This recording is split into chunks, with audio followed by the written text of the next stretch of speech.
Mehrunnisa عنایت اللہ خان جو دوسری جنگ عظیم کی مشہور ترین جاسوس ہیروئن کے طور پر جانی جاتی ہے۔ ناظرین، میں ہوں عبدالوی اور آپ دیکھ رہے ہیں بی ایس اسٹوڈیو۔ ناظرین، مہرالنساء ایک ایسی مسلم خاتون جو کہ دوسری جنگ عظیم میں بہترین جاسوس کے طور پر سامنے آئی۔ اس کے بارے میں مختصر سا جتنا سا نوٹ میرے پاس ملا میں اس سے آپ وہ شیئر کرنے والا ہوں، کیونکہ مختصر ہے لیکن بہت دلچسپ ہے۔ 1914 میں ماسکو روس میں پیدا ہوئی۔ ان کے والد حضرت عنایت اللہ خان ہندوستانی صوفی اور موسیقار تھے، جبکہ ان کی والدہ اور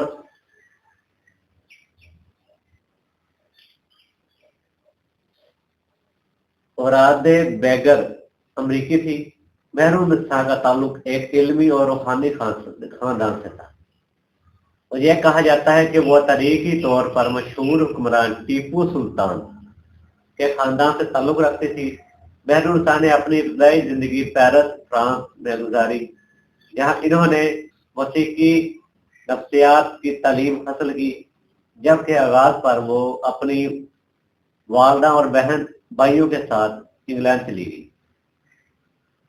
1940 میں انہوں نے برطانوی فضائیہ کو وومن ایگزیکٹری ایئر فورس WAAF یعنی ویف میں شمولیت اختیار کے بعد اسپیشل آپریشنل ایگزیکٹو COE میں بھرتی ہوئی۔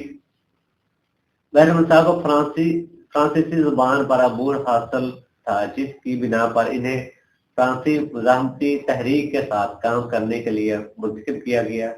وہ پہلی مسلم خاتون تھی جو دوسری جنگ عظیم کے دوران دشمن کے علاقے میں جاسوس کے طور پر بھیجی۔ ناظرین، اب اس میں دو باتیں سامنے آ رہی۔ نمبر ایک کہ یہ ٹیپو سلطان کی خاندان سے تھی، اور ناظرین اگر بات کی جائے تو ٹیپو سلطان کو مارنے کے لیے جو فوجیں ہندوستان میں آئی، جس طرح ٹیپو سلطان کو مارا گیا، تو جو ٹیپو سلطان کا خاندان فرانس میں جا کے آباد ہو گیا، کیا وہ ٹیپو سلطان کے ساتھ تھے اس دور میں جب ٹیپو سلطان کو مارا گیا؟ اور دوسری بات کہ علم موسیقی و نفسیات کی ماہر تھی مہرالنساء۔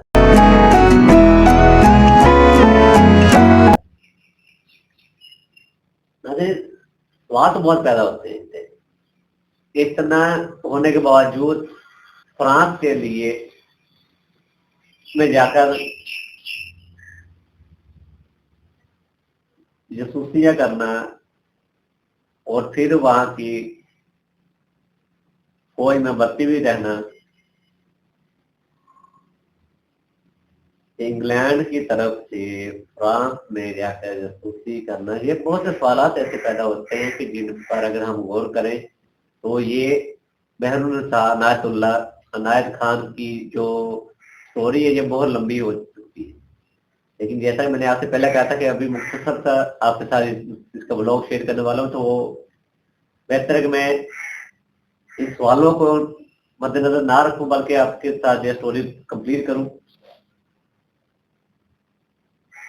مہرالنساء کو وائرس آپریٹر کے حیثیت سے کام دیا گیا، جو کہ انتہائی خطرناک ذمہ داری تھی، کیونکہ جرمن افواج میں اس نظام کو پکڑنے کے لیے ہر ممکن کوشش کر رہے تھے۔ اپنی بہادری اور وفاداری کے باوجود مہرالنساء کو 1943 میں جرمنوں نے گرفتار کیا۔ انہیں گھسیٹا پور جرمن خفیہ پولیس نے شدید تشدد کا نشانہ بنایا، لیکن انہوں نے اپنے ساتھیوں کے بارے میں کوئی معلومات فراہم نہیں کی۔ بالآخر انہیں 1944 میں ڈاکاؤ کے حراستی کیمپ میں پھانسی دے دی گئی۔ مہرالنساء کی قربانی اور بہادری کو برطانیہ نے اعلیٰ ترین سول ایوارڈ